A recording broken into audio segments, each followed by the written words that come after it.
Hi everyone, let's share with you what I eat in a day.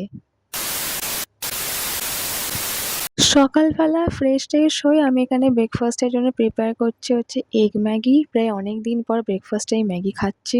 And ম্যাগিটা দেখতে যেমন সুন্দর লাগছিল ঠিক সেই দিন খেতেও অনেক টেস্টি হয়েছিল।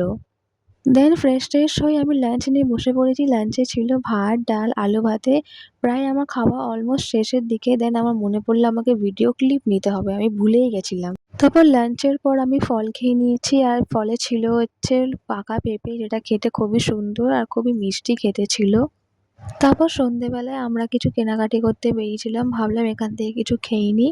যারা কলেজ স্ট্রিট চত্বরে থাকো কিংবা আসো তারা অনেকেই বলেছো নাকি ফুড ট্রাঙ্কের খাবার খুব সুন্দর, তাই আমরাও ভাবলাম আজকে ট্রাই করে দেখি। অ্যান্ড আমরা অর্ডার দিয়েছিলাম ক্লাসিক চিকেন র্যাপ। র্যাপটা খেতে বেশ ভালো ছিল, খুব টেস্টি ছিল। ইনফ্যাক্ট চিকেনের স্টাফিংটা ভর্তি করে ভরা ছিল। দেন রাতে আমি নিয়েছিলাম হচ্ছে এগ রাইস। তো এই ছিল আমার what I it in a day. ভালো লাগলে like, comment, share and subscribe to my channel. দেখা হচ্ছে পরে ভিডিওতে। Bye bye.